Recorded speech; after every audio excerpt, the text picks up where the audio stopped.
देश में 18 जुलाई को राष्ट्रपति का चुनाव होना है। चुनाव से पहले एनडीए उम्मीदवार द्रौपदी मुर्मू 15 जुलाई को छत्तीसगढ़ दौरे पर आएंगी। मुर्मू को प्रत्याशी बनाने से आदिवासी समाज में काफी उत्साह है। एनडीए उम्मीदवार द्रौपदी मुर्मू के लिए बीजेपी के आदिवासी नेताओं ने रायगढ़ जिला भाजपा कार्यालय में प्रेस वार्ता के माध्यम से सभी दलों से द्रौपदी मुर्मू के लिए समर्थन मांगा है। हम आपको बता दें कि यूपीए से राष्ट्रपति पद के लिए यशवंत सिन्हा प्रत्याशी हैं। रायगढ़ में भाजपा कार्यालय में आयोजित प्रेस कॉन्फ्रेंस में वरिष्ठ आदिवासी नेता सत्यानंद राठिया ने कहा कि राष्ट्रपति चुनाव अत्यंत महत्वपूर्ण है। प्रधानमंत्री नरेंद्र मोदी और राष्ट्रीय अध्यक्ष जेपी नड्डा ने मिलकर एक जनजाति वर्ग की प्रतिष्ठित महिला को उम्मीदवार बनाया है। इससे आदिवासी समाज में उत्साह है। हम इसका अनुभव कर रहे हैं। इसके पहले जनजाति वर्ग से ही राष्ट्रपति बनाने की चर्चा हुई थी, लेकिन सफलता नहीं मिली थी। द्रौपदी मुर्मू पड़ोसी राज्य झारखंड में लंबे समय से राज्यपाल रही हैं। वह शिक्षा के क्षेत्र में सक्रिय हैं और सभी क्षेत्रों में काफी प्रतिष्ठा प्रदान की है।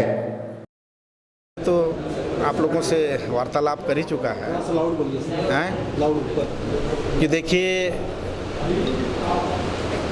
75वें अमृत महोत्सव है और इस वर्ष ऐसे सुअवसर में एक जनजाति समाज से देश के सर्वोच्च पद में श्रीमती द्रौपदी मुर्मू जी को राष्ट्रपति के रूप में चयनित किया जाना यह जनजाति समाज के लिए बड़ा ही गौरवान्वित है और देश के लिए भी गौरवपूर्ण है।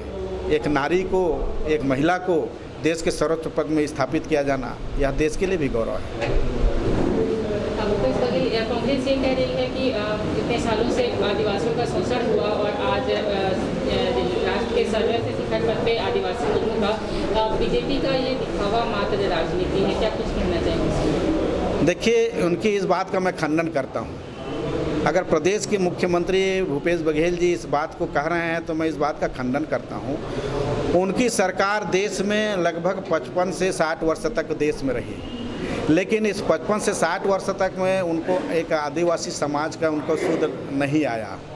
आज हमारे देश के यशस्वी प्रधानमंत्री नरेंद्र मोदी जी और एनडीए के माध्यम से एक जनजाति समाज को एक सर्वोच्च पद में बैठाने का काम और उनको सम्मान देने का काम और देश के गौरव को बढ़ाने का काम किया जा रहा है।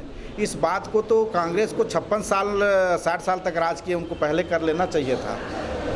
आज नहीं किए, इनको तो खुद सोचना चाहिए। बल्कि मैं तो मंच के माध्यम से आप लोगों के माध्यम से निवेदन करना चाहूँगा कि छत्तीसगढ़ में 32% से ज़्यादा की आबादी छत्तीसगढ़ में जनजाति के लोग रहते हैं। तो ऐसे समय में यहाँ के हमारे जो चयनित विधायक हैं, सांसद हैं, उनको जो है द्रौपदी मुर्मू जी को समर्थन करना चाहिए। इसी में आदिवासियों की भलाई है, इसी में कांग्रेस सरकार की भी कुछ सम्मान बचेगा। अगर नहीं देंगे तो ये अपमानित होंगे आदिवासियों के बीच में और छत्तीसगढ़ से भी अपमानित होंगे। एक सवाल मेरा ये है, अब आदिवासी समाज से समर्थन मांगना, रायगढ़ जिले में कई ऐसे ब्लॉक हैं जहाँ पर आदिवासियों के मतलब ये कोई व्यवस्था नहीं है। वहाँ पर एम्बुलेंस तक नहीं जा पाती है, वहाँ पर बहुत ही महिलाएँ तक के वाहन के लिए तरफ से, तो ऐसे में क्या वो समर्थन करेंगे?